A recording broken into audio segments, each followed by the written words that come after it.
મહાકુંભ 2025 માટે મુખ્ય માર્ગ પ્રોજેક્ટ પર કેન્દ્રીય મંત્રી નીતિન ગડકરી અને ઉત્તર પ્રદેશના મુખ્યમંત્રી યોગી આદિત્યનાથે ચર્ચા વિચારણા કરી। કેન્દ્રીય માર્ગ પરિવહન અને હાઈવે મંત્રી નીતિન ગડકરી અને ઉત્તર પ્રદેશના મુખ્યમંત્રી યોગી આદિત્યનાથે મહાકુંભ 2025 માટે તૈયારીઓના ભાગરૂપે મહત્વપૂર્ણ માર્ગ ઇન્ફ્રાસ્ટ્રક્ચર પ્રોજેક્ટ્સ પર ચર્ચા કરવા અને સમીક્ષા કરવા માટે ઉચ્ચ સ્તરીય બેઠક યોજી। આ ઇવેન્ટ જે 13 જાન્યુઆરીથી 26 ફેબ્રુઆરી 2025 સુધી યોજાવાની છે, 43 કરોડથી વધુ યાત્રાળુઓને આકર્ષવાની અપેક્ષા છે, જેનાથી તે વિશ્વનું સૌથી મોટું ધાર્મિક સમાગમ બનશે। બેઠક દરમિયાન બંને નેતાઓએ 25 ડિસેમ્બર 2024 સુધીમાં તમામ ચાલુ માર્ગ પ્રોજેક્ટ્સ પૂર્ણ કરવાની મહત્વતા પર ભાર મૂક્યો, જેથી ઇવેન્ટમાં હાજરી આપનારા લાખો ભક્તો માટે સરળ અને સુરક્ષિત મુસાફરી સુનિશ્ચિત થાય। ચર્ચામાં મુખ્ય પ્રોજેક્ટ્સમાં 63.70 કિલોમીટર રાયબરેલી પ્રયાગરાજ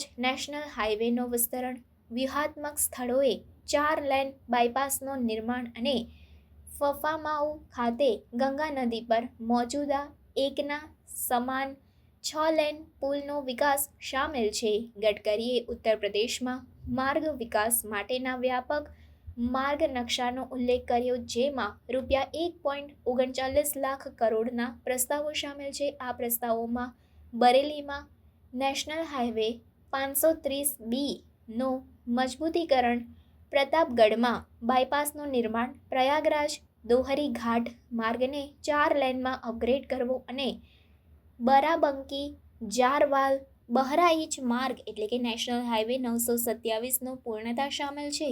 આદિત્યનાથે યાત્રાળુઓના પ્રવાહને ટેકો આપવા માટે મજબૂત ઇન્ફ્રાસ્ટ્રક્ચરની જરૂરિયાત પર ભાર મૂક્યો અને અધિકારીઓને મુખ્ય હાઈવે પર સીસીટીવી કેમેરા, સ્ટ્રીટ લાઇટ્સ અને સુરક્ષા મિકેનિઝમ્સ સ્થાપિત કરવા માટે નિર્દેશ આપ્યો। એમ્બ્યુલન્સ, રિકવરી વાહનો, પેટ્રોલિંગ યુનિટ્સ અને medical and traffic assistant posts જેવી વધારાની સુવિધાઓને પણ પ્રાથમિકતા આપવામાં આવી। બેઠકમાં રાજ્ય અને કેન્દ્ર સરકારના વરિષ્ઠ અધિકારીઓ તેમજ national highway authority of India અને પબ્લિક વર્ક ડિપાર્ટમેન્ટના પ્રતિનિધિઓ શામેલ હતા। તેમણે ચાલુ પ્રોજેક્ટ્સની પ્રગતિની સમીક્ષા કરી અને આગામી પ્રોજેક્ટ્સ માટે જમીન અધિગ્રહણ અને મંજૂરીઓને ઝડપી બનાવવા માટેની વ્યૂહરચનાઓ પર ચર્ચા કરી। આ પ્રોજેક્ટ્સની સફળ પૂર્ણતા મહાકુંભ માટે કનેક્ટિવિટી અને સુરક્ષામાં નોંધપાત્ર સુધારો લાવવાની અપેક્ષા છે,